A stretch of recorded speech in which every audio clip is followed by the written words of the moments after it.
Welcome back to the Bottomless Bag, your one-stop shop for homebrew D&D items, potions, and curios. I am Rookzer0. Let's talk about the Ring of Diminutive Size. That's right, this isn't just a ring of smaller size. It's not a ring of shrink. A shrinky ring. It's like a shrinky dink. People still do shrinky dinks. That's probably bad for the environment. It's a ring of diminutive size. I've spent the last year yelling at people about why everyone should be playing large-sized creatures in Dungeons & Dragons. More so if you're playing a monstrous race. And now I'm here to tell you that you should totally do that. It's really fun, and it's a great challenge, and you have to take the goods with the bad, but you get to play a big character, and that's great.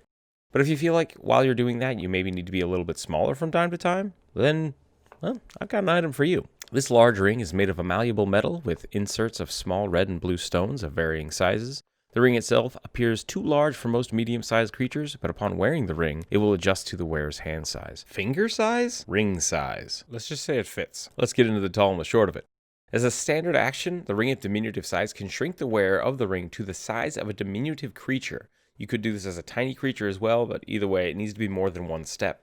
And this is why it's different than a shrink spell. A diminutive creature is the size somewhere between 6 to 12 inches, or approximately 23 centimeters. This effect lasts until the spell is ended by the user or the ring is removed. And this can be accomplished by sleight of hand check, or the wearer is restrained or helpless and someone removes it for them. It can also be dispelled. This is really designed to be used outside of combat more than in combat, so if you do have an issue about needing to remove it or it being removed, it's a magical item. It should really work the same as any other magical item. Those are all options. I like the idea that the ring is either used a standard action to activate it, or a standard action is used to put the ring on. I don't really see this as being an attunable item. It doesn't need to have that kind of functionality to it. It should really be if it's on, it works. Now, this ring is not meant for most players to have the ability to Ant-Man themselves around the world. That is to say, going from very big, very small, very big, very small, you get it just back and forth, back and forth, back and forth. But more as a trade-off for large or larger sized creatures. Because while you do benefit from being a diminutive sized creature, and that is to say you get a +2 to dexterity and stealth checks, you also gain a +1 to your hit and to armor, per size increment that you go down because you are being a smaller creature. If you're playing Pathfinder, you can use their size chart, and it's a bit more complicated than that because of the combat maneuver bonuses. I'll put a link for that down below. You also gain the disadvantages for being the same size type. That's a -2 strength increment you drop down, as well as weapon size.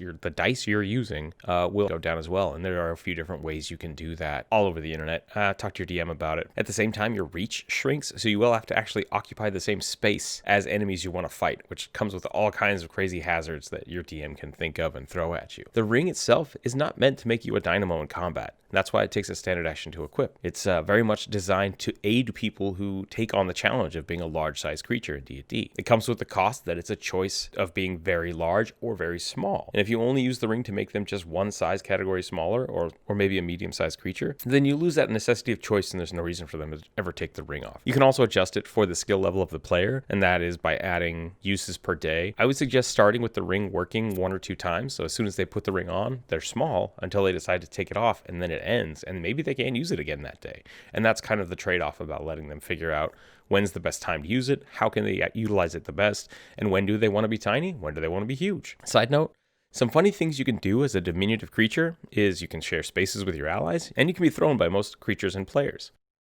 You can also get stepped on by a horse. I don't think that's supposed to be on the list of fun things to do, but something to watch out for. This is one of those items that can be done as like a boon or a curse. So if you're playing it as a cursed item, I generally make it a little cheaper than most, and not all people will find use for it. If you're a small creature, being a little bit smaller isn't as big of a deal. And if you're a large creature, you might not want to be that small. So I have a fun time tricking people into wearing it and then them discovering like, oh, it's something I can use. But if it only works once a day, they waste it the first time they put it on, and then they don't realize that they can't do it again. I generally make it pretty cheap. I try to make it about the same price as a superior healing potion. I think that's a pretty good baseline for most items of magical nature. Other than that, if you've had an item like this, or you play a large-sized creature, let me know in the comments below. Remember to subscribe for more homebrew items like this. And if you'd like to have a copy of this picture for your own game, you're welcome to use it. You can find that on the Patreon page, linked down below. If you have cool ideas for homebrew, also let me know that down below, and remember to keep your dice on the table.